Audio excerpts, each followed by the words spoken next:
Is this being filmed? Is it being filmed? Is it being filmed? Yes. Oh, I'd have had a haircut. If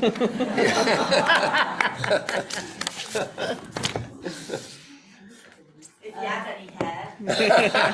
No, I've got it at the back, see. Good evening. Thank you so much for choosing to come here instead of somewhere else in this fantastic English weather. I know that tonight is a little bit special for us. We thought we'd move away from having an event finished with everyone leaving in a state of depression. And this time, come along, enjoy the evening, enjoy the specialness of the evening, have some nice food. You notice that we didn't just have crisps, we had food that you could eat, wine, conversation, feel good, go home. And absolutely you will want to know how on earth the PAS, that not that many people have heard of, procure this panel of people to give up their time to come down from Liverpool, Bedfordshire, Edinburgh. Edinburgh, yes. To entertain us. So on the BBC iPlayer at the moment, the second series of Time is now available. Anybody who hasn't watched it, you have to watch it by Sunday evening. It's the second series, which we think is better than the first series. But both series, we at PAS, the people that deal with prisoners every single day, think it's the most realistic. Nobody threw shoes at them, nobody swore. Still wasn't very uplifting, but it's really realistic. My colleague, Kate, who is the women prisoners caseworker, at the back, Over there. they sourced Kate to give legal advice. I won't know until I watch all of them whether that legal advice was properly followed or not. Or whether I was right. And that's how we came to get our tentacles out to celebrity number 1, and then celebrity number 2, and then celebrity number 3, my former job share. So we hope you enjoy this really special evening, enjoy your drink, and I'm going to hand you over to Martine, who is the outgoing chair of our Board of Trustees. Thank you. Thank you, Lydia.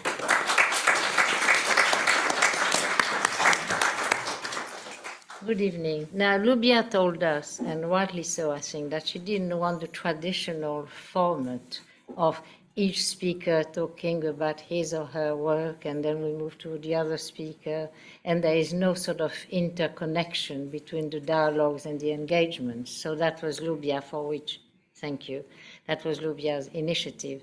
So, Nicky's and Ben's. Nicky's and Ben's, yes, Nicky's and Ben's, thank you.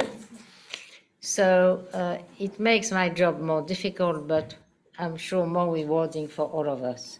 So what I did, which, you know, everyone can respond or not respond as you think appropriate, I drafted a couple of questions that I would ask all the participants, and then they can engage in whichever way they want. If they want to say, that's not a question for me, that's absolutely fine. If they want to really expand because they feel that really respond to their work, that's also absolutely fine, right?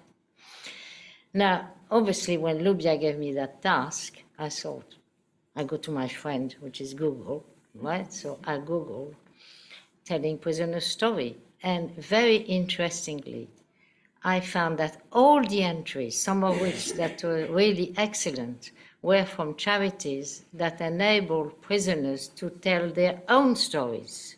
Yes? So it's be the prisoners themselves writing their stories or their current appreciation of the situation they are in, you can imagine. And very often the medium chosen by many prisoners is visual art, and sometimes it is poetry. It is obviously not because of the strictures they are, limited by. It's not filmmaking, obviously. And I have not found any novel writing because it's a long engagement and difficult, as Helen would say, obviously. So I thought, well, this event is different, obviously. We are going to have people who are not prisoners and are aiming at presenting or representing. And for me, this word representing is really the crucial one. Representing the situation of others which they have themselves not experienced. So what a task, right? So I'm just going to launch these questions and each of you will, use them, respond them as they wish. Obviously, there's a difference between people who are TV writers. What would be your title, Jimmy? Screenwriter. Screenwriter, sorry. Yeah. And novelist becoming screenwriter as well. And Deborah, who is an academic, a researcher. I feel slightly out of place. No, not at all, because you are dealing with prisoners, writing to you and you writing to them, and this is of such utmost value. But it is precisely very interesting to compare the sort of fictional with the non-fictional. So there you are. So ask me my question and you do whatever you want with them. Right? It's just to avoid the, I'm going to speak about myself and my work, right? So my first question would be, the present event is titled Telling Prisoners Stories, which, according to you, in your experience, both as producers and readers, which art form or medium do you think is most appropriate or most successful at delivering this prisoner story, and why? Filmmaking, novel, play, poetry, painting, what?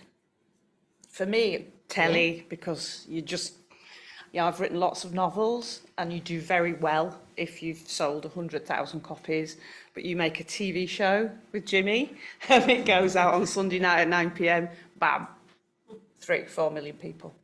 And this person can speak because she wrote 10 novels in 10 years, right? I couldn't believe it when I read this.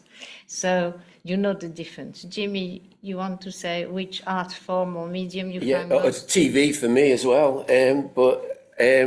I think a lot of my work comes about because British journalism is so bad.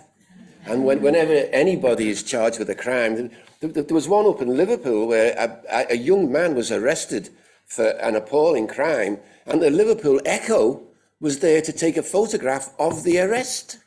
Absolutely incredible, and he was handcuffed, And I think because the journalism is so bad, I think the people who want to tell their stories want to go for a medium that has the most impact. And the medium that has the most impact is TV, yeah. But it's only to counteract the appalling journalism that went on in the first place, Yeah, I mean, I agree. But what I have found is that I don't know whether to give a small introduction of what I've been doing, yes, but please. I'm close to completing a PhD, and the data I've collected through a letter writing exercise with a number of participants over the course of just over a year, and I have about over 180 letters. And without going into much detail about it now that I'm reaching the end of the project and I have all this material, I felt strongly that these letters are their voices, it's the prisoners' voices, and whereas my PhD will end up in a library and I might write some academic articles that will end up in academia, and a book might be published which will also end up in academia, it wouldn't do justice to the prisoners' voices that I've been reading over the course of 2 years now, and so I have this idea in mind, and I'm looking at applying for some funding to create a script out of these letters and turn it into a play. I live in Edinburgh. It's the place, a very artistic city. It's got the Fringe in the summer, and hopefully we'll be able to have a play out of the letters. But also, throughout this correspondence, what was evident was that many of the participants were extremely artistic, and they sent me scripts that they have written themselves, which were very good and which have won awards at the Chrysler Awards. So, yeah, I think play, well, that's the means that I will try and persevere with. Some woman wrote a poem, didn't she, to you, Jimmy? Oh, it yeah. was kind of part rap, Yeah. part poem. Absolutely banging, wasn't it? Yeah, It was yeah. really good. Yeah, that was Style, I think, was it? Yeah, it was Woman in Style, yeah. Yeah, the talent is just incredible. The talent of these prisoners is just amazing, isn't it? Yeah. But do you think that the art form or the medium one would choose, not necessarily yourself, but one would choose, depends on the aims and objectives of this person? What does this person want to do? Raise awareness of the conditions in prison, or, you know, give a sort of opening on a world that most people never see, you know, which is also quite exciting, I suppose, for a creator. Do you think that the art form or the medium chosen depends more or less on what does this person want to do with this? Why? Yeah. I can only talk about the aftermath of the Hillsborough drama thing I did. That drama doc about the Hillsborough disaster drew a big audience, but it won all kinds of awards. It won BAFTAs. And every time I went home, I was invited down to London to put my dicky bow on and go pick up an award, you know. But the families of the dead were never invited. They were still home nursing their anger and their grief, you know. Nobody invited them. So I said then, next time will be different. Next time was the dockers in Liverpool. The dockers in Liverpool were involved in a big dispute that went on for 2.5 years, and they lost, you know. But what we did there, and this is to answer the question, what we did there was we wrote it together, which was a first in British television. 14 dockers and dockers' wives sat down with me, and we wrote the script together. Wow. And that was to correct what had gone on over the Hillsborough drama disaster thing, you know. Yeah. And I think their voices came through quite loud and clear. But even there, so the object of the exercise was to give them a proper voice. But even there, it needed a single authorial voice.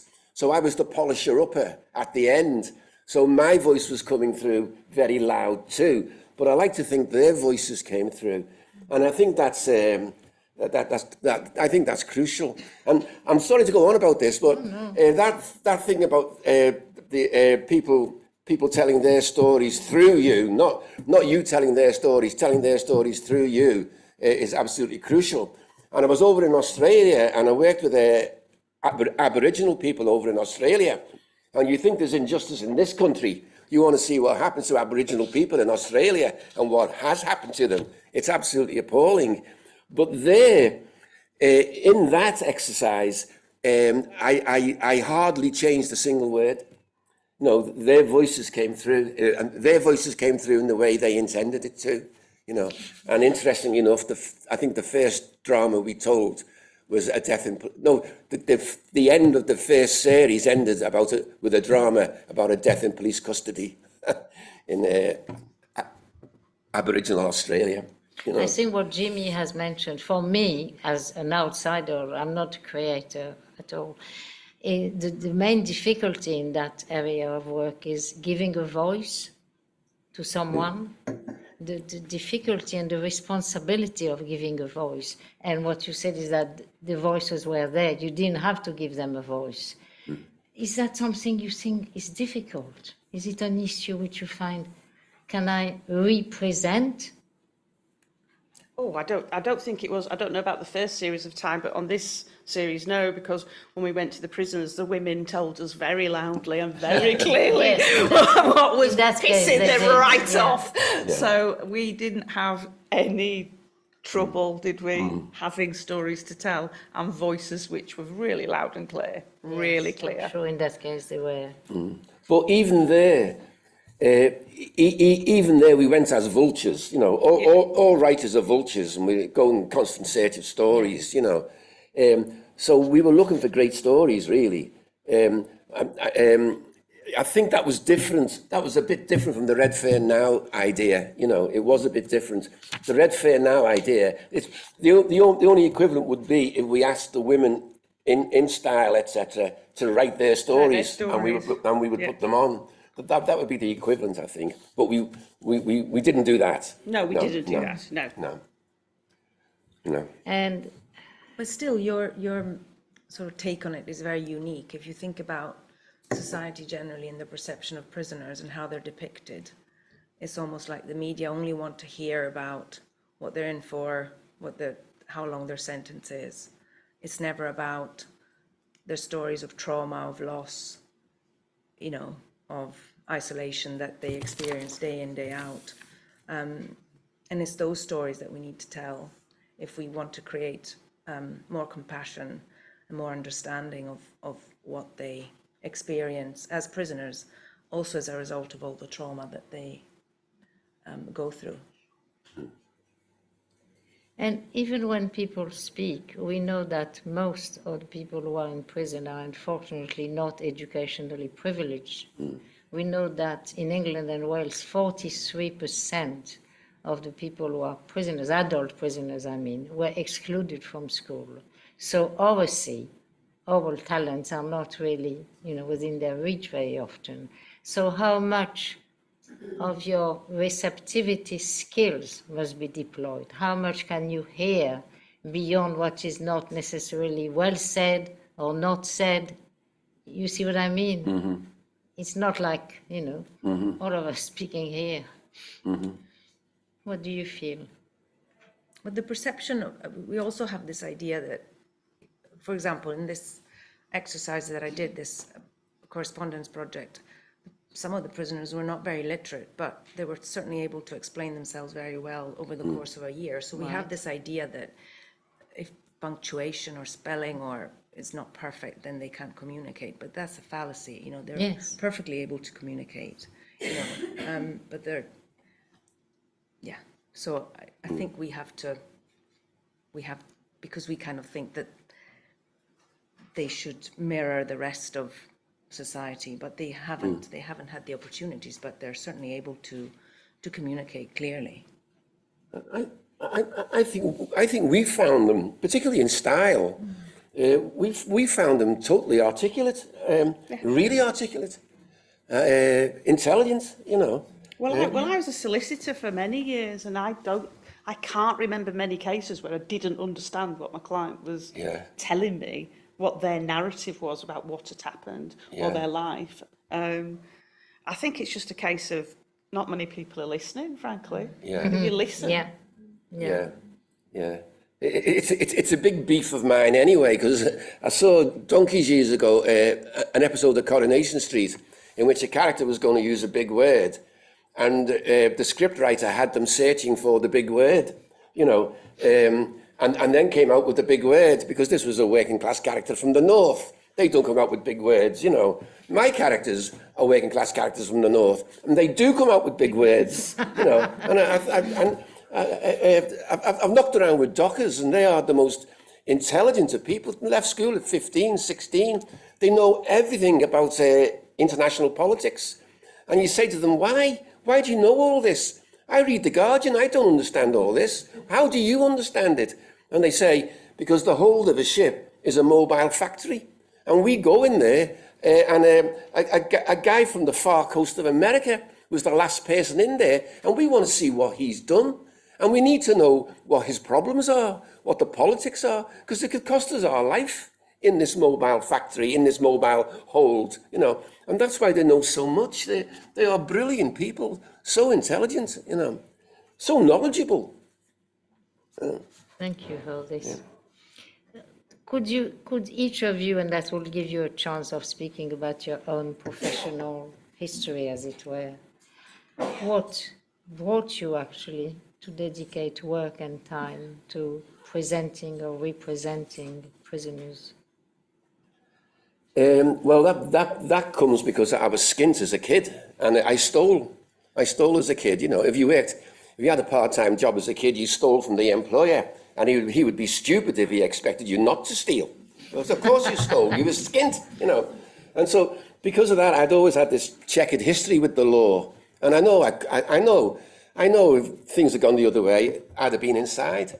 And because of that, when I started to write, I started to go into prisons and do all these workshops with prisoners and stuff, you know.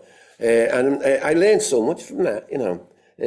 I claim I went into a British prison with a half bottle of whiskey in my bag, did the workshop, and came out with the half bottle of whiskey still in my bag, and nobody saw it or found it or anything, you know. That's my claim to fame. You know? Nobody said to me at all. Yeah. Helen? Well, my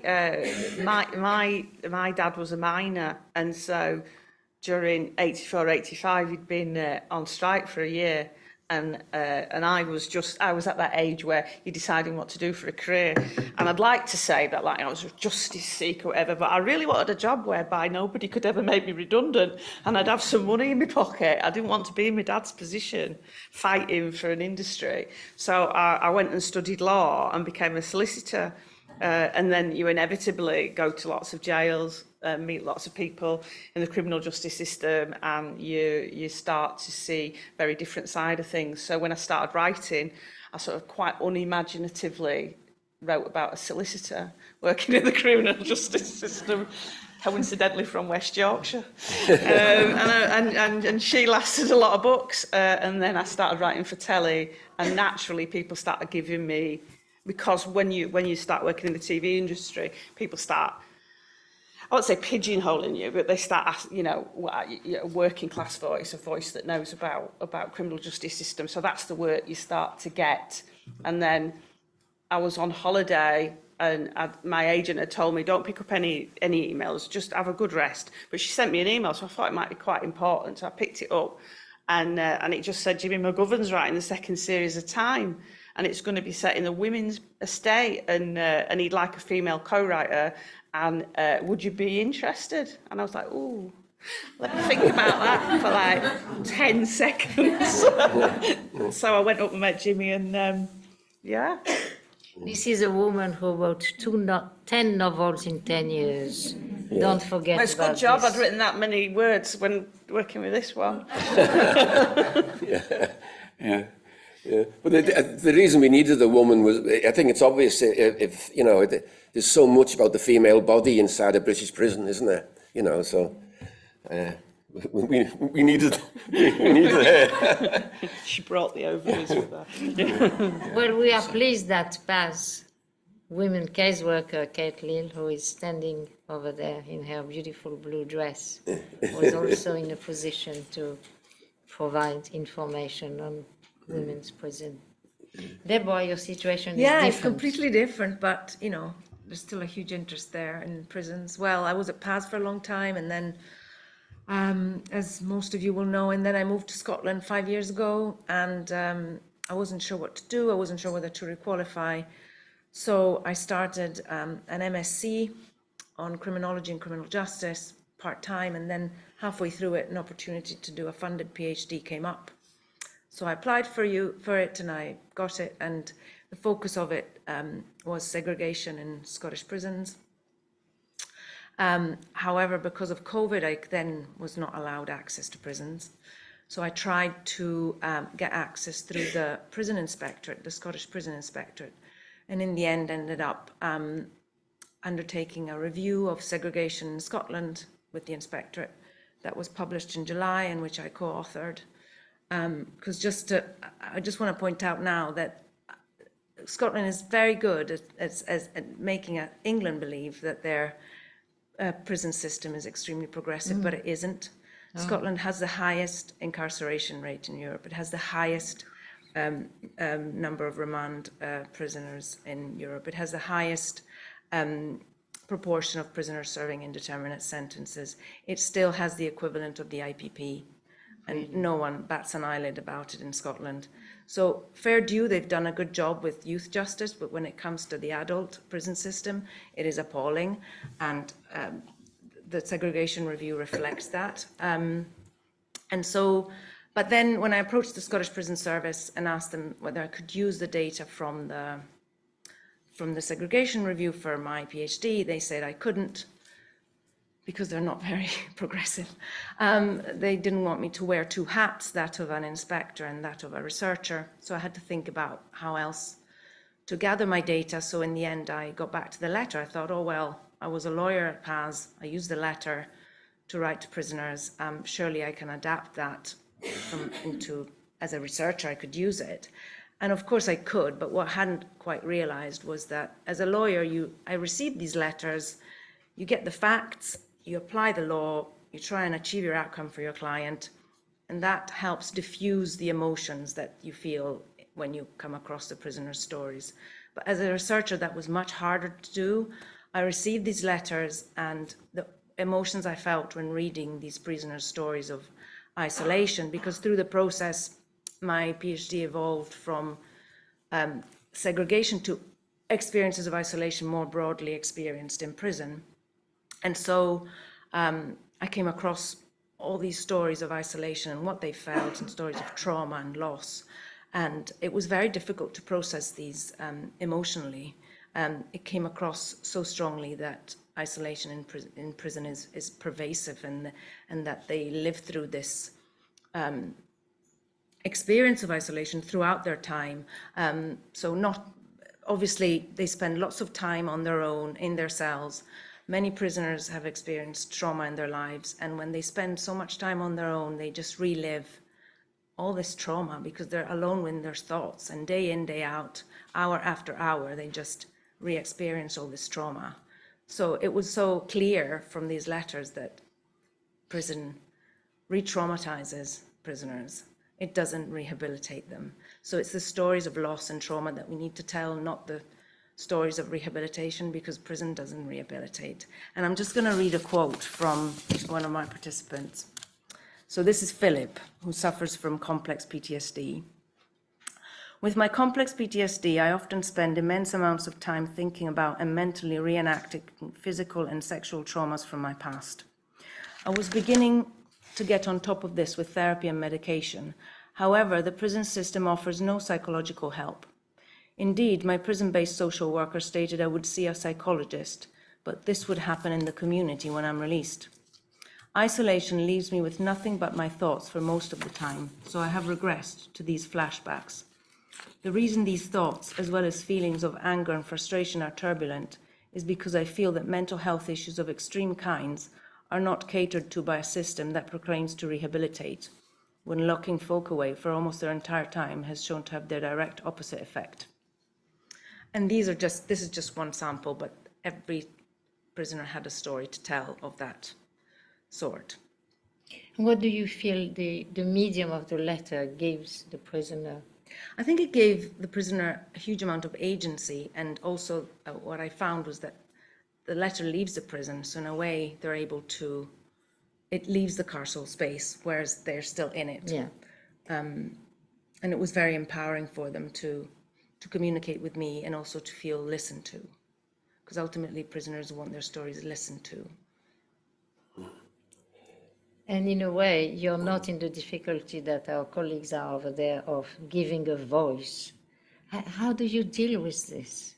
Well, they knew we were writing a TV show when we went round the prison, and they were very keen, actually. Yeah. Like one girl said, name a character after me. And Jimmy, read my story. So I think exactly what Deborah's just said is that they knew that something of what they gave to us would come out of the prison, didn't they? And would be out there to people, and that seemed to really matter. Yeah. You actually took me back a long time ago. I was over in Larne. I don't know whether you know Larne, but it's a Protestant enclave. It's where the ferry goes to from Scotland. In the north of Ireland, and at that time, Larne looked like Eastern Germany. It was a really intimidating place. And in the middle of this Protestant enclave, there was a Catholic priest who was a bit of a renegade of a Catholic priest, and he showed me little letters, written on toilet rolls, that he had got from imprisoned Republican prisoners, you know, and it'd be like 1,000,000 words on this tiny piece of toilet paper. But honestly, it was heartbreaking to see that sheer necessity of writing and getting your story out there. You know, it was incredible to see it. You know, it really was. Yeah, and also, sorry to interject, but the process of what I found was as well, which was really interesting, was that the process of writing for some of my participants was actually cathartic. So spending a year writing to each other about things made them feel better about themselves. So in particular, there was one prisoner Barry, who is serving the equivalent of an IPP sentence, who has spent 8 years in segregation. So he's been moved from one seg to another on carousel for 8 years. And what he said to me in one letter was, that essentially he had never been given the opportunity to speak about what it meant to him being in segregation. And I just thought, well, you've just spent 8 years and no one has ever given you the opportunity to listen to what you have to say about it. And the other thing is that he was one of the most violent prisoners in Scotland, and he felt that through the process of writing to me, he was reflecting on his use of violence and trying to stop using it, which I thought was really interesting. I mean, I'm not a psychologist or psychiatrist, but just being listened to has a huge benefit to prisoners. I had clients that carried on writing to me years after their case was over. And in fact, the very first murder case I did, which was a young lad, he carried on writing to me, and then he could track where I was, because when you're a solicitor, you're on the rolls and it says which law firm you're with. And then one day I got a letter saying, "I'm out, I'd love to meet up." And I was a bit like, oh. But I did, and he turned from a very young boy that had gone down for murder to a young man who was highly affected by his time in jail, but hopefully, well, I know he didn't reoffend. Wow. Yeah, that's unusual, but I think that was because he was so young. But do you feel there's a difference then between the two of you having received letters? So this is the voice, the actual voice, albeit written, of the individuals to be represented, and a case where you're actually creating in a TV drama or in a film, you're creating characters who are prisoners, and you're trying to receive the voices you've heard somewhere else and giving them a voice. How does that feel? I wish I could answer that. No, sorry, I know it's a dreadful question. Yeah, I don't think I can answer it. It's true. I mean, it's my voice, it's not theirs. Yeah, it's exactly. True. Yeah. But I can't answer that. I do the best I can, I think, is the only way to answer that. It was not a criticism, it was a genuine question. How do you deal with this responsibility? Yes. It's a huge responsibility, but I would say, and I'm not just buttering you up, Jim, that of all the writers, Jimmy's probably got the most integrity when it comes to the truthfulness of it. I mean, we'd go to great lengths, wouldn't you? Yeah. To get it right as best we could, but it's a drama. Yes. At the end of the day, and it's a Jimmy McGovern drama, not a name of a prisoner drama. But I felt all the way through. We were very lucky as well with our producers. They got a lot of integrity as well. Yeah. That everybody on the show wanted it to be what it was, and not a thriller or a set in a jail. How did you know that these particular people would have this very honest and genuine Jimmy'd worked approach? with them on Time One. Time You One. knew them. Yeah. The awful problem we had, of course, is in doing Time One, all the low-hanging fruit had gone. You know, I mean, I absolutely loved Time One, not because I wrote it, but because it was so well done. You know, I absolutely loved it. But I know we picked low-hanging fruit. I know we did. You know. What do you mean by this, Jimmy? The stories were easier to come to. We found the stories a lot easier. Whereas when we moved on to the women's estate, it was more difficult, you know. Plus, they were stories I could not possibly write on my own, you know. I mean, I've had children, but I've never been a mother who's murdered a child, you know. They were just impossible for me to tell on my own. Right. I mean, I so needed Helen to tell these stories, you know. Yeah, we went through a lot of story, didn't we? Yeah. Along the way. Yeah. Jimmy's very exacting. I tell this a lot. I saw on Twitter somebody put Jimmy McGovern never goes for the first, second, or third story. Ergo, he goes for the fourth. And I just chuckle to myself and thinking, the fourth in your dreams. the 44th, the 400th and Yeah. fourth, because Jimmy's very, very exacting. Yeah. So you'll be suggesting things. Yeah. And if it's not right, you just know, don't you? Yeah, yeah. Jimmy just knows Well, instinctively, I think. I like to think I know, No, you but do. it becomes so exhausting because you're writing about a page a day. You know, it's just it's so exhausting if you stick to that, which we did stick to, I think, didn't we? Yeah, we did. We tried to make it as true as we possibly could, I think. Did Well, you have wanted it to be true and also not to retread time one, obviously. Yeah, exactly. Yeah. Right, and yeah. to be faithful to, if time one had some things to say, then time two had to have things to say specifically about the women's estate, not just women in jail. It had to be about the women, what happens to women within that estate, that what is different about it. And I think that was challenging, wasn't it? Well, I was also fascinated. When I was a young man, I was married and had the kids, had 3 kids, you know. And I'm still married, you know. Still married to the same woman, and now got grandkids, you know. But I used to mind them for 2 days. You know, we were skint, so I was working, Eileen was working. I used to mind the kids for 2 days, and I honestly felt like strangling them. I really did. And I thought, how do women do this? How do women put up with kids for 7 days a week? And that has always stayed with me, you know. And that's how we got. So all we had was the character of this woman who had actually killed her child. And all we had was a situation. We've got a woman in prison and she's killed her child. But that's not a story, is it? Yeah. It's just a character, you know. So that was the one that gave us the most grief, I think, trying to make that work. But I was absolutely determined. Yeah. I was determined because I owed a debt of gratitude to my wife and all the mothers in the world. How they've done this is just unbelievable, you know. I'd have strangled them, I really would, you know.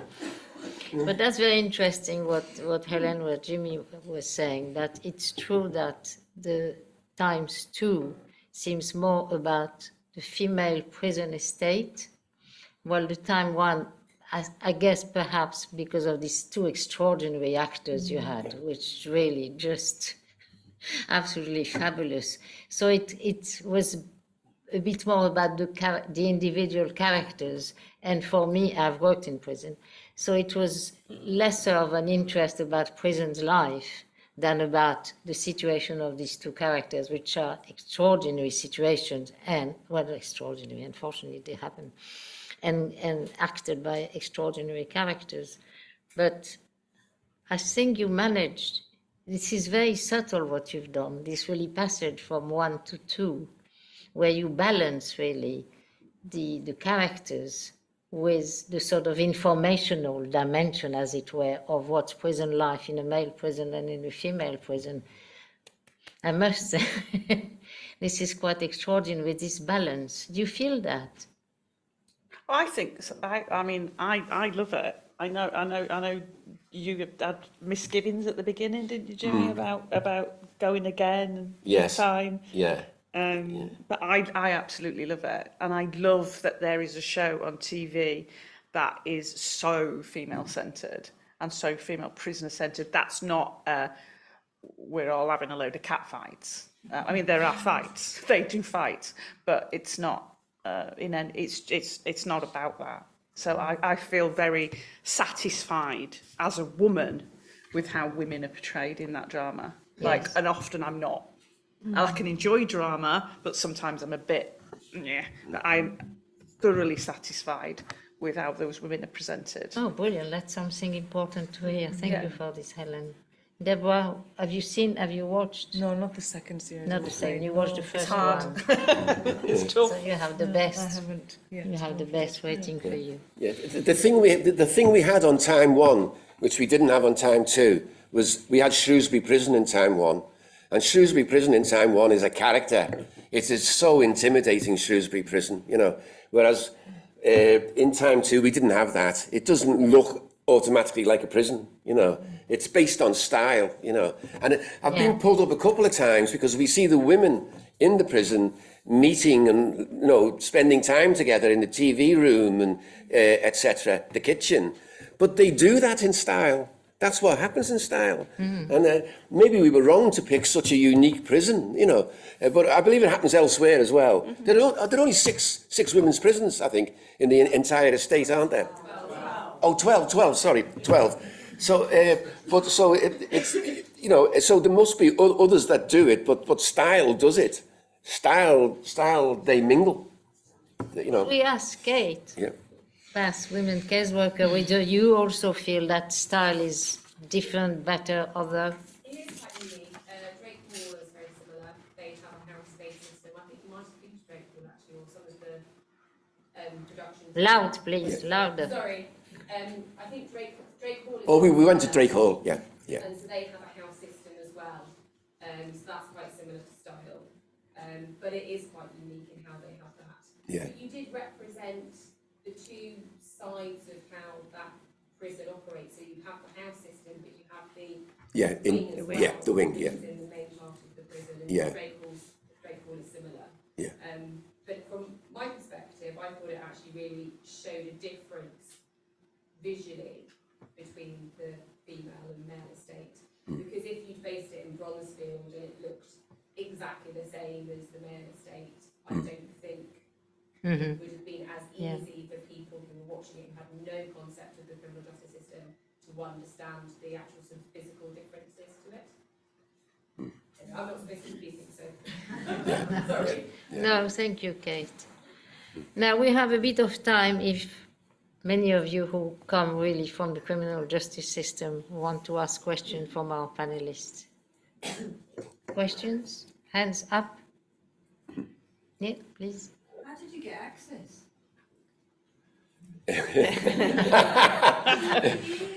Yeah. Journalists are not allowed into prisons. We've been, not journalists, but even filmmakers. I mean, how did you get? Did you I think go Jimmy's name opens a lot of doors, frankly. Well, after time one, it was easier, I think, with time two, I would say.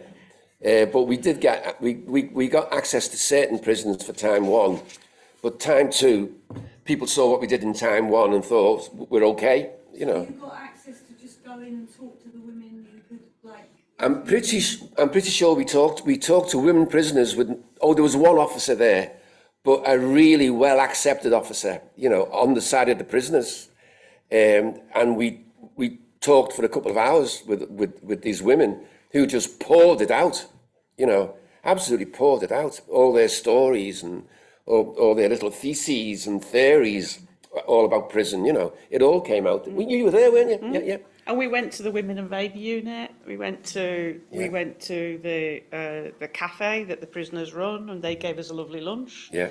And read us some poetry. Yeah. And no, we were given the only thing we couldn't do when we were at Style was one of the wings was shut because understaffing and there was an emergency.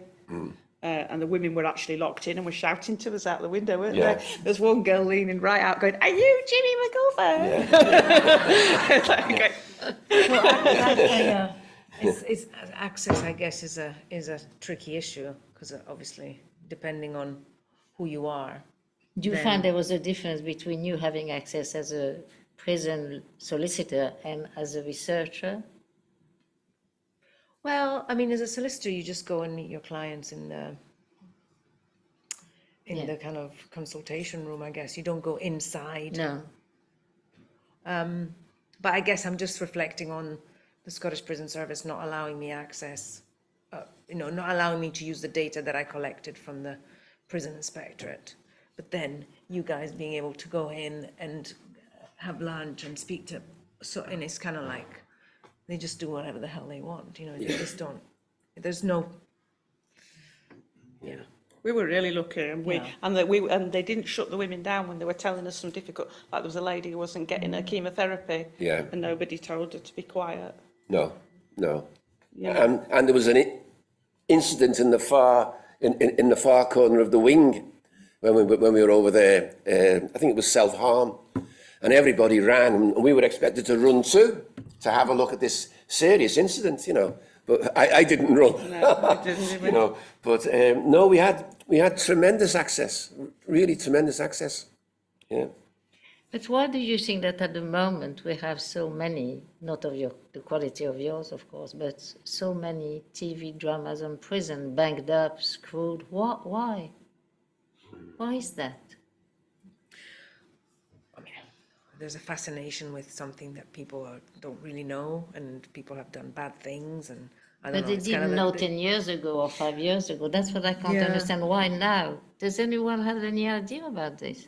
Yes. Because the biggest audience is the prisoners. And there's lots of them.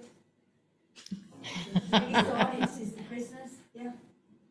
That's very interesting. You think the main audience addressed is prisoners. Prisoners love to watch stuff like this.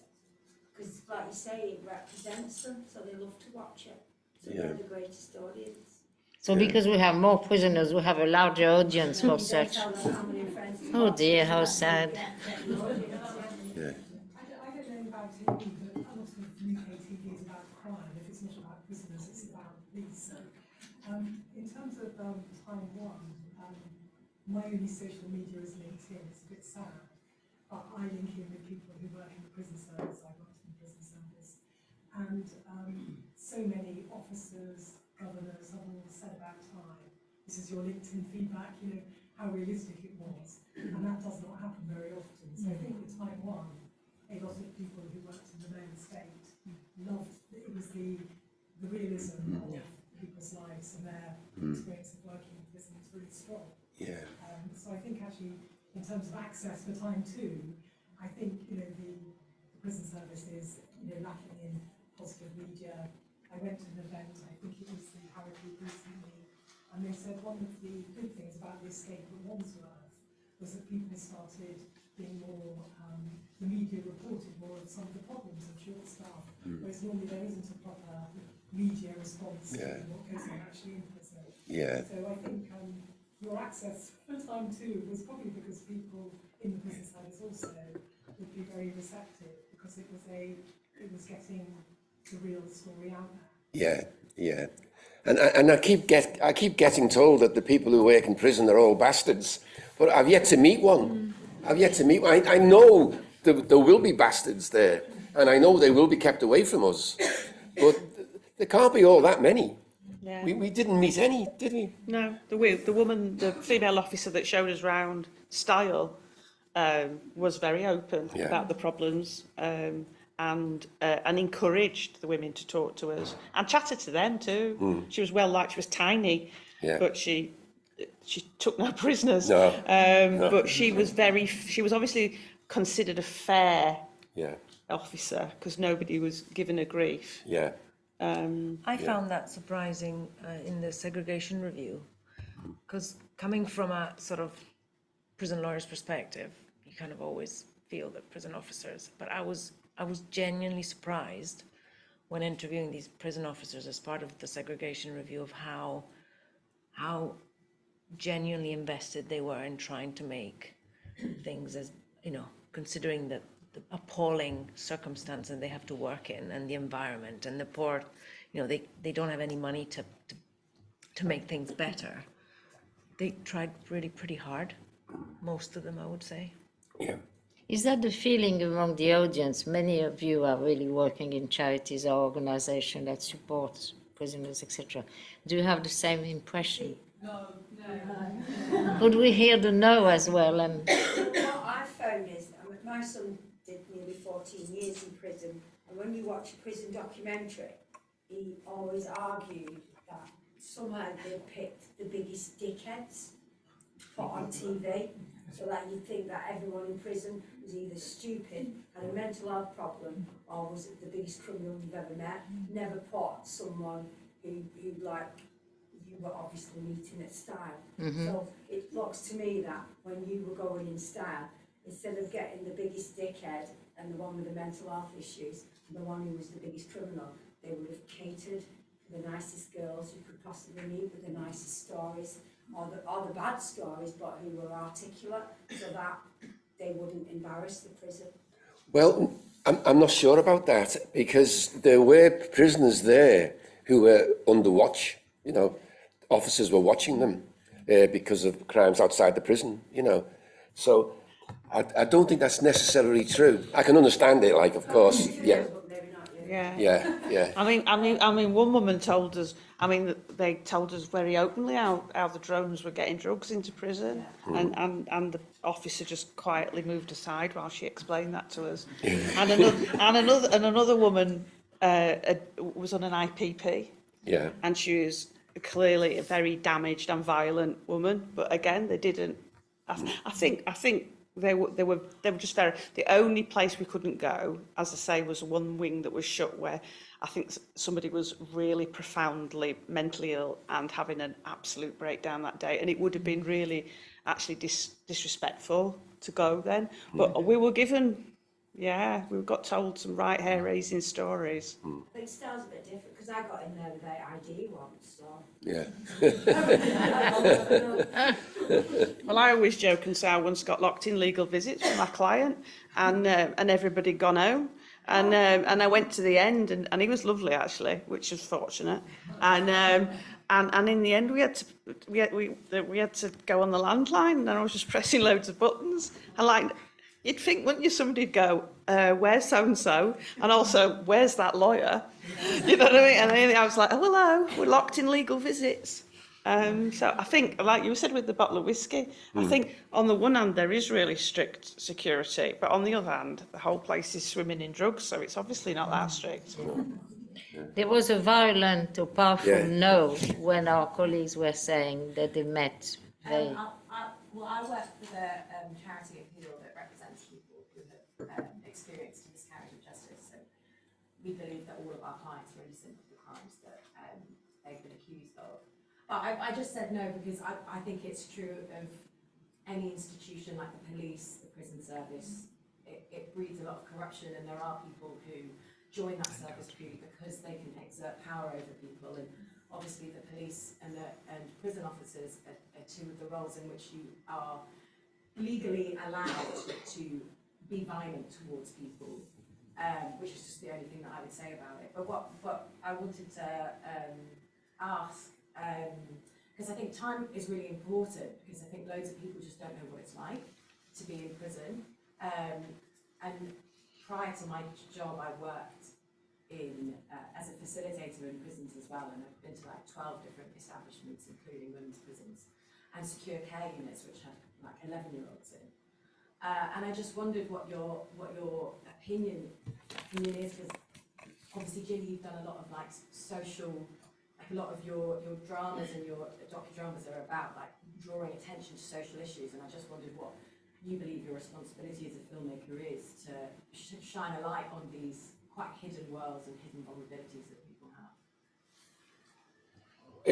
To my eternal shame, I would say my first responsibility is to tell a great story, because I'm a writer. You know, that's what I've got to do, you know. But within that, try and do my little bit, yes, you know. I think that's all we can do. Yeah. I mean, I always say, why get it wrong if you can get it right? But yeah, ultimately, it's a drama, not a documentary. I wrote a film called Life and Death in the Warehouse, and we had a lot of conversations about, and it's about basically what it's like to work in fulfillment centres, and we had to have a lot of conversations about that, like how much of this is true and where is our story, because ultimately as well, to get broadcasters to broadcast our shows, people have to watch them, and so they have to be exciting and interesting. But I think you do, Jimmy. I think you always underplay it. You always say, I just write a story, but they always are important. Yes. But I think a lot of people have said, and this is so true, what we don't reveal in time one and time two is the sheer boredom of prison. But Yes. I don't know how you do that and get people to watch, you know.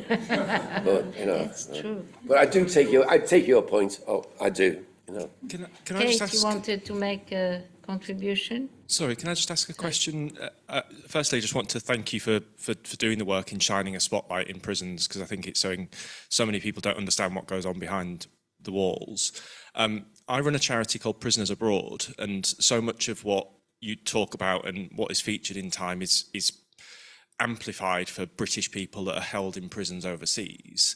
And I think the only drama of that issue is back in the 70s, a film called Midnight Express, which some might have watched. And I guess I'm just thinking about how do we do more of these types of things, whereby we shine a spotlight on the injustices as you were describing in the criminal justice system. I'm particularly interested in issues that British people face in prisons abroad, and you were describing how to get it broadcastable. How can we do more of that, I guess, is my question, because there's so many different areas where the criminal justice system and the public would benefit from understanding these issues more. There was a brilliant single drama, and it was written around about 1990, 91, 92, around about that time. And the title escapes me, but there might be people in this room who can identify the show. But it's two guys abroad, and they've tried to smuggle in drugs, and they're facing execution. It was a stage play, and I can't. Does anybody remember it? And it ends with the two of them being executed. You do like a Laurel and Hardy routine. It's an absolutely brilliant play. I'll try and dig it out for you. It was such a wonderful, wonderful piece. I think it started off at the Royal Court, and then it had a bit of a splash at the Royal Court. And it is sad. It's true to say we're supporting about 800 people today that are in prison overseas. We've got about 30 people that are on death row. So that execution isn't a dramatisation. That is a reality for British people. Yeah. And the understanding of that in this country is just not there. Yes. And this is what Time is really doing in England and Wales as well. I'd love to know how we can do more of it. Yeah. I think it might have been called Amongst Barbarians. I'm not sure if that's the title, but that rings a bell. And the writer died. The writer died young. It was on BBC around about 1991. But I think you'd find that really interesting. I thought it was great. Obviously, it's not going to be real, and it's going to get things wrong. But There was a show as well called Bangkok Hilton. Oh yes, yeah. I don't know how. It's so long ago. I can't remember how real. But I do remember there's a horrible scene in that in which, like, I think there's a woman and she's somehow brought a young brother into it. And the guilt she feels for like dragging him into it, and that they're facing execution. In terms of the broadcasters, I mean, you've got a lot of sway with the broadcasters, haven't you, Jimmy? So it's running out. but ultimately, for any of us, we're under pressure to bring numbers to our shows, and for them to be very entertaining. If you get asked one more time what the engine of your series is, it's quite wearing, you know, when you are pitching things that you think you would. I can't tell you how many times I've pitched shows in like secure units, and everybody nods, and then it slides away, and you know what goes on the TV. Yes. No. I've looked up on Google. It's Amongst Barbarians by Michael Wall. Michael Wall, that must be it then. Yeah, it is. Yeah. Amongst 1990. Yeah, Michael Wall. True story of Barlow and Chambers' execution. Oh, it's true. It's based on a true story then. Yeah. Did it begin life as a play? I think it did. Yeah. It was performed at the Royal Exchange Theatre in Manchester. Oh. It's on YouTube. Oh, it's on YouTube. Wow. Yeah. Thank you, Jane. Sorry, can I ask another question? Yeah. Joanne and I are the campaign coordinators for JEMBA, Joint Enterprise Not Guilty by Association. Jimmy's actually our patron. And when he came to Liverpool to listen to our families, that's exactly what he did. He just walked into the room and listened to our families, and then he handed out his email address. I mean, he's an incredible writer, as we know. But think you said, and then he wrote Common, which went out to 4.4 million, which is about joint enterprise. I don't know if you've seen it, but it's an amazing film. But I think you think now, Jimmy, you wouldn't get that made again. I don't know. I think I might, but I don't know. About the political climate now, Yeah, about yeah. what filmmaking has become, that's why I think Time is so interesting. Yeah. There is a spotlight exposing how awful our prison systems are, but, you know, actually the legal system itself, Yeah. we're going to ignore it and just, oh no, we've still got the best criminal justice system in the world, or you know, we can't actually look at things like joint enterprise, which you instinctively got and knew that it was wrong and over criminalising young people. And it's got worse. It's got worse because, as we know, successive governments want to be tough on crime, and now we're supporting, generous supporting 1,500 prisoners that are in and have got no remedy for appeal because the substantial justice test that the Supreme Court put in. But do you really think that we've got to a point now in this right-wing sort of world we're in that nothing from filmmakers like yourselves could break? You've broken it with Time. Yeah, You've well, done it. Yeah. what we've been lucky because within the BBC there's a certain system within a system, and there's a really good woman in the middle of BBC drama who gets things done, you know, and she's the one I work with. So I think we might still get that made. I really do. I don't know. That's why we have to fight tooth and nail to support our BBC and our Channel 4, because they are not getting on other channels. Yeah. And people constantly coming down on BBC. Yeah, it makes mistakes. Constantly coming down on Channel 4, yeah, it's made mistakes. But these are the channels that are going to make shows like Time. These are the shows that are going to make, that, you know, you're not going to get that on Sky. No disrespect, Sky. You know, but like, you know, these are this is the channel that are going to make these dramas. If anybody is, Yes, that's where we're going to get it. Thank you, Helen. We had a Will there be a time threat? Well, we're early days yet. We're talking about something, but yeah, could I don't know whether it'd be a 4. I don't think I'd live that long. well. Kate, we have a question from you. I actually wanted to pick up on something that Chris said about prisoners abroad and British nationals who are facing execution overseas, because I actually used to work for prisoners abroad before I worked for PAS. And I'm very aware of actually the sort of the cases that I worked on. In the press, you would see comments on the Daily Mail, on the Birmingham Echo, probably the Liverpool Echo, whatever it might be. British people saying, well, that person's trafficked drugs, they should hang. That person's trafficked drugs, they should be shot in the head. How do we get to those people? So the people in this room are all people that probably share a very similar view. They have an interest in criminal justice. They're going to be receptive to the true stories that you're telling. But those people that aren't, how can we use TV, film to actually get to those people to influence their views, to become, you know, make them more progressive in how they treat people with compassion? Because I worry that there are more people like that than there are more people like us, the people in this room. Yeah. Do you think it's possible to do it actually through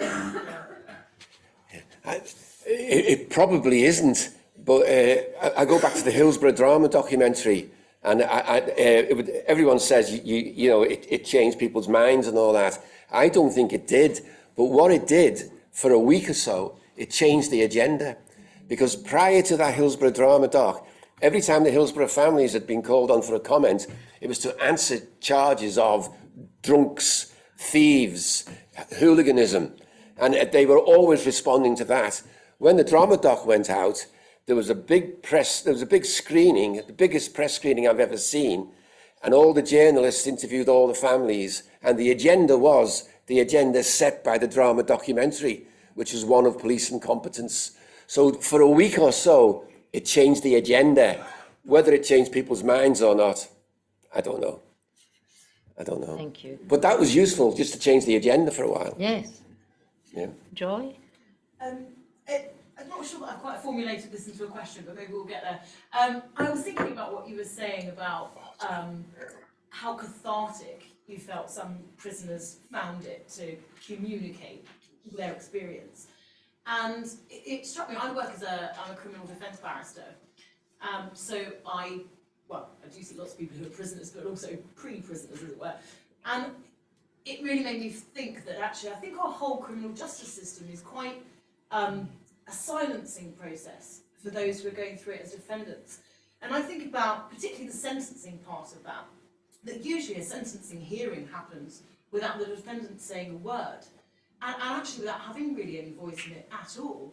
And you know, somebody like me comes along and tries to make all these points that are going to try and find favour with a judge who's heard it all before, but and to try to bring some humanity to that. But actually, that person is almost completely shut out of that process in a box at the back.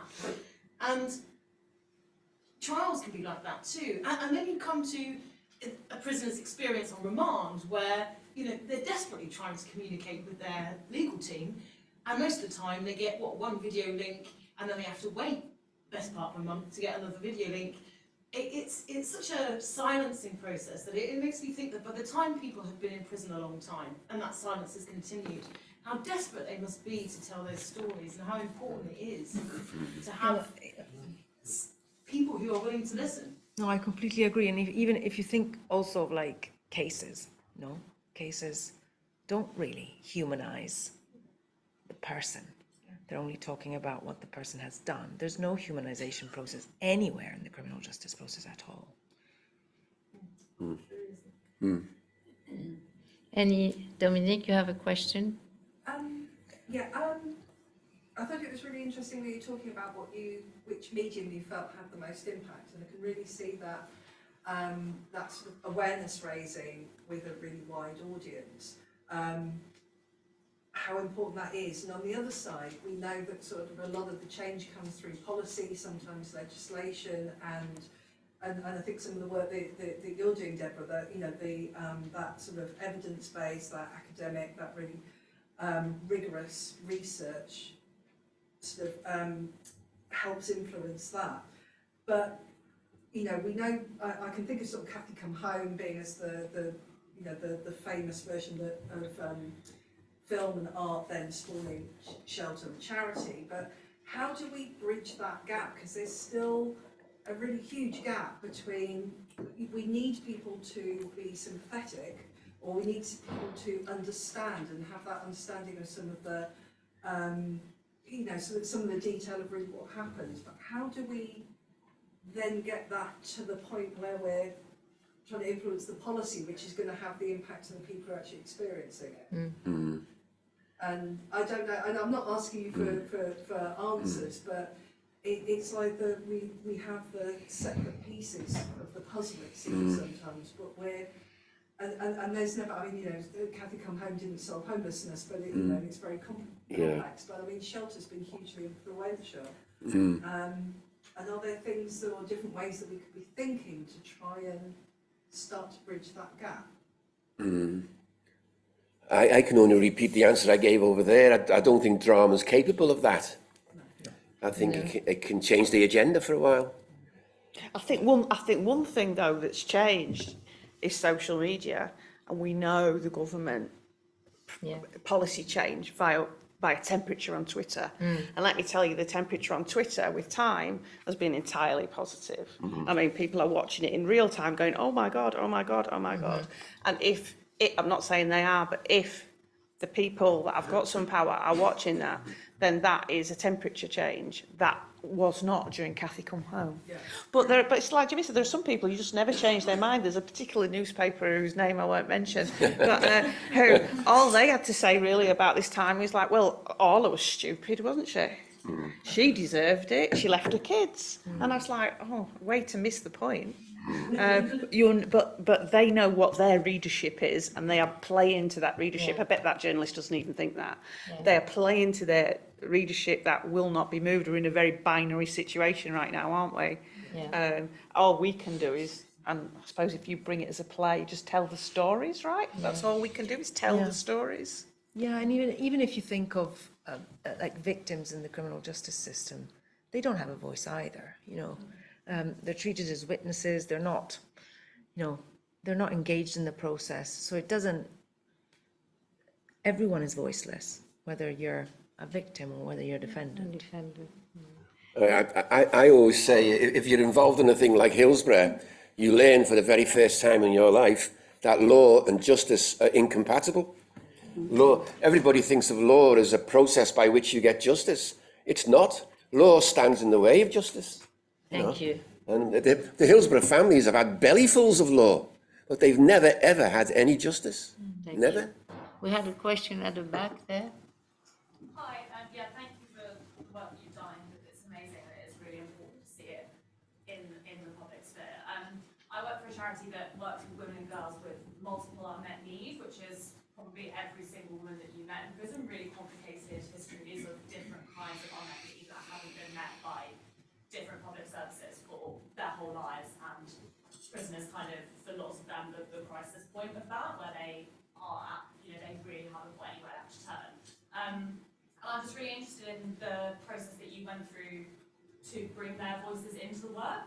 I'm wondering whether it's that tension, I think, especially with prison work, where there is this complex interplay with people not understanding it, so there's that kind of like zoo element of just like wanting to show people what it is, and not how you overcome that and how you make people understand that these are real people and they are real lives. And I was just really interested in, you know, you said you had good access to a prison, you were able to talk to women, they were willing to share their stories. I was just wondering if you had any reflections on how that kind of co-production process, from your perspective, might be improved. Like, where is it that if you need a well-known scriptwriter or really well-known producers or respected directors to do this work, how do you bring women's voices up to that level, rather than them being the kind of, we come to you and we ask you the questions and we listen and then we do our thing with it. And I think in the prison context that is particularly complicated, but really important that we don't sort of let that door become a kind of necessary barrier between, you know, how do we actually give these people meaningful, consistent engagement in the stories that we're telling about them. And I guess it's that old thing, nothing about us without us, but how do we make that work in the prison context and in the entertainment sphere as well. I think that's a really interesting interplay there. So I was just wondering if you had any reflections on how that experience could have maybe been better for you, or what you would like to see be improved. I could answer that quickly if I may. Yeah, I first started going into prisons in the early 80s, and I don't know, maybe I'm wrong, but I'm pretty sure I'm right. There was much more access then, and there was more education then, and I could go into a prison in the 80s and do a writer's workshop, and it would be well attended, you know. But as the 90s wore on, there was less and less opportunity for that. And I don't know why that was, whether I'd done something wrong, I wasn't being asked anymore, or whether there was a cutback. But I personally found that work really fascinating. And I've got a feeling that one or two of the prisoners did as well. I got through to them, you know, and I found that valuable. But it doesn't go on now to anything like the extent it once did. Does it go on at all now? I do a creative writing thing in a secure unit, but it's because I know the people there, and it's a huge favour between the two of us.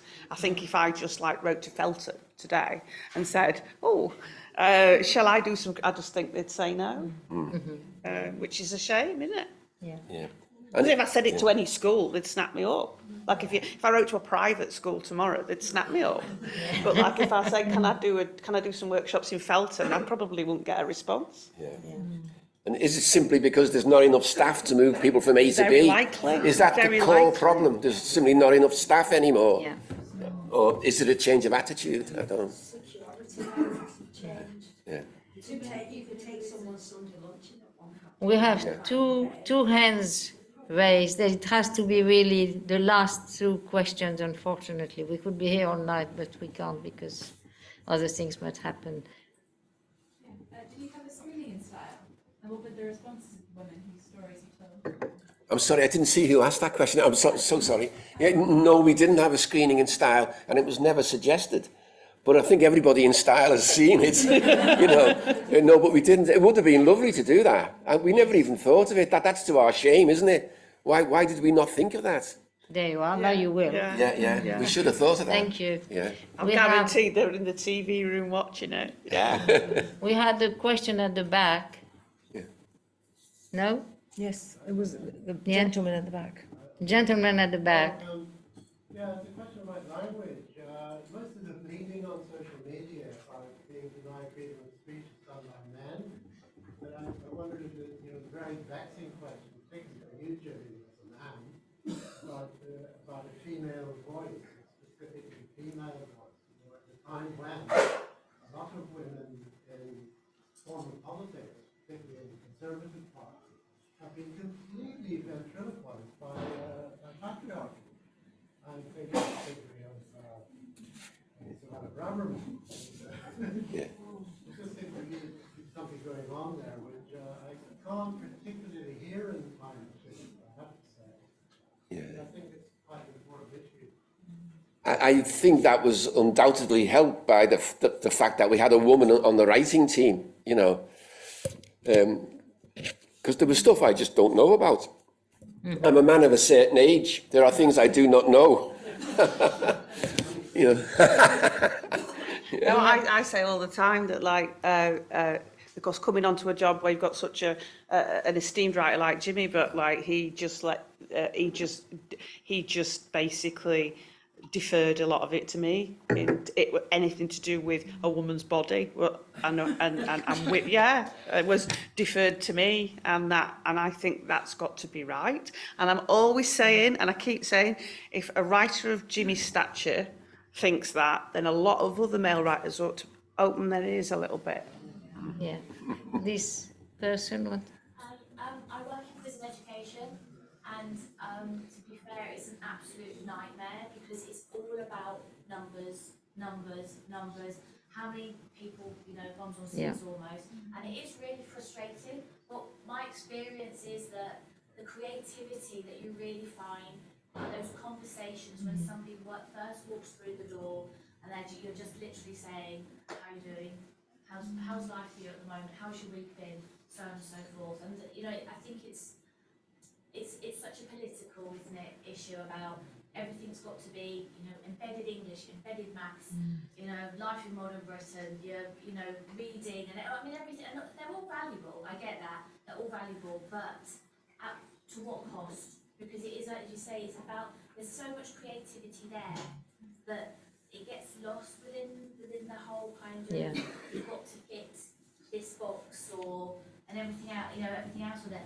But what's really interesting, I've been doing some mediation training for the last 2 days with an outside organisation that's come in, and so I'm there as a learner, but there are other prisoners as learners as well. So there's probably about 15 of us, I guess, about 6 members of staff, the rest are prisoners, and it's been absolutely fascinating that as learners together, it's almost broken barriers, and there's been more dialogue and understanding from where they are. But of course, it's a unique situation. It's not something that we can do all the time. Yeah. And I think if some people thought outside the box a little more, then we'd probably get further along. Yeah. I'm afraid we have to end the question session, because we have a poem to come to us, and we'd like to hear Leila. Thank you, Leila. Hello. In the spirit of telling prisoners' stories, there's been this lovely poem which was sent to Deborah. On my thoughts. I breathed a breath that poisoned the air, my lips to the glass for another gasp, gulped to savor the moment that would soon pass. The momentary joy that filled my being would scorch my soul. I wanted to be here, but deep within my spirit tried to sing, to call out, "No more, my love, we are dying." Ignorant to the cries, I delved further into the abyss, my own destruction.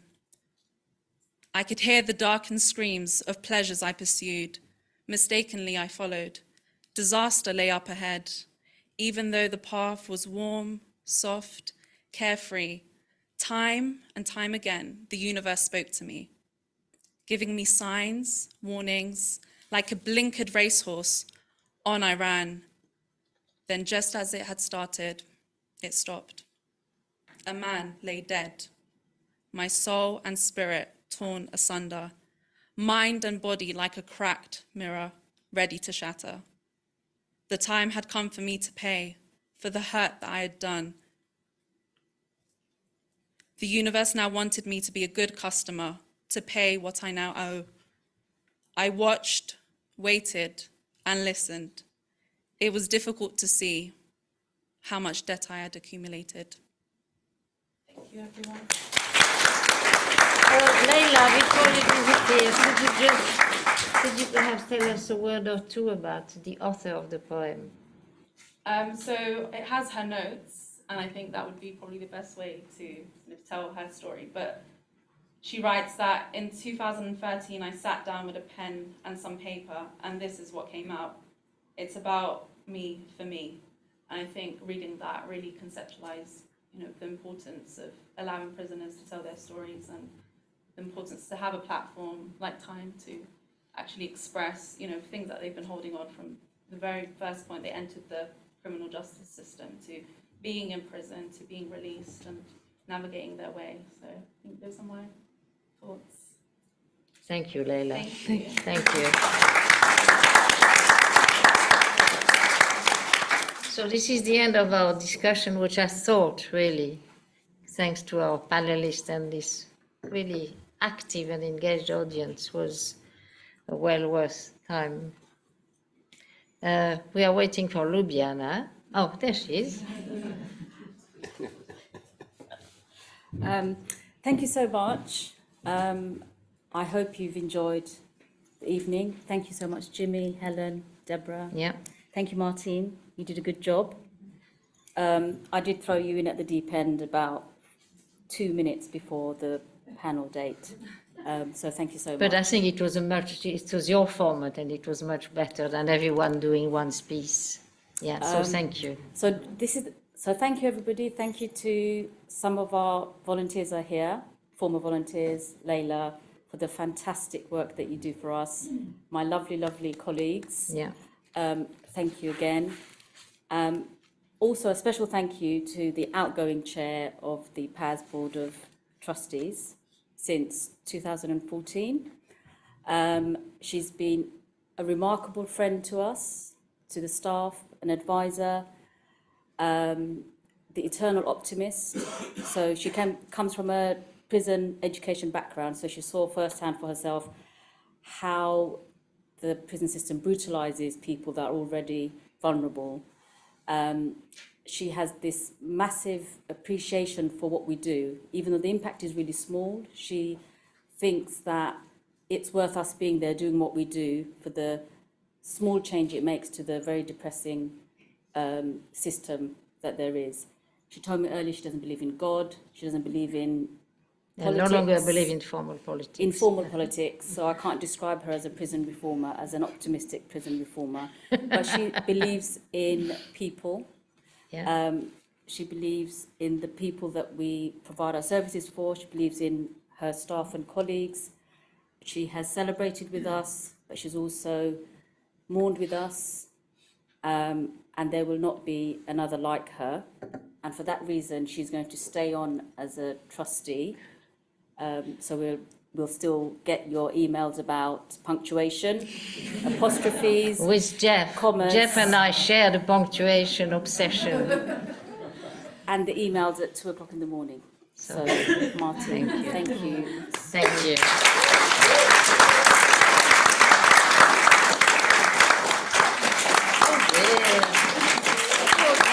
Bigger than me. Oh dear. Oh, thank you. Oh, thank you. Thank you very much. Thank you. Now, I can't say thank you to this over the top evocation, because as we know, beauty is in the eyes of the beholder. She is the beholder, right? But I'd like to say thank you to Paz, because over the more decades than I care to remember, I've worked with a number of educational institutions and contributed to a number of charities. And nowhere have I found what I have found in Paris, which is a really exceptional team of workers whose successes, and they are, please, I encourage everybody to go to the website and look at the success stories, please, please, please. And these successes, in my modest opinion, come from a really exceptional combination among an exceptional staff, and I mean it exceptional. An exceptional combination of, yes, generosity of spirit, kindness, there's no question, but also intelligence. And I mean intelligence. I mean a clear sense of what a professional duty is and how professionally it should be conducted. And that really, I'm very old, so I've seen a lot of people in good, good organization. I have never encountered this insistence on, it's not do-gooding. There's no do-gooding at PASS. It's doing things well because you reflected on the best way to do it in the interest of your clients. And I think that maybe one of the reasons for which we had, regrettably has just retired, a trustee who is a vice president of Moody and a vice chair who is a director of Ernst & Young. And you wouldn't say that Moody and Ernst & Young are really organizations you would immediately associate with prisoners' human rights. But it's because of this intelligent and professional approach. And I think this is only the reason for and I feel moved about that, the exceptional fidelity of some of our donors and funders, to whom we are really most grateful. And what I'd like to do now is say very best of luck to our new chair, which is sitting here. Perhaps she will get up. No, she doesn't want to get up. Who is Dominique Webb, and we are absolutely delighted. So thank you, and thank you everybody for this.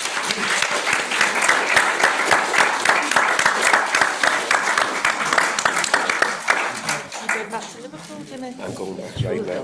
Yes, I'm going to get to... I wasn't aware. The last say, the only decent side is 84. Yes. That for me says a lot about PASS. Yes.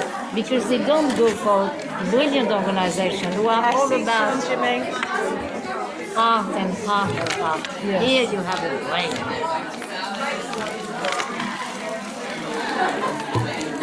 And we miss you, Deborah. No, I really mean it. I personally mean, I think PASS means it, but personally I mean it a lot. It hasn't been easy. Oh, really?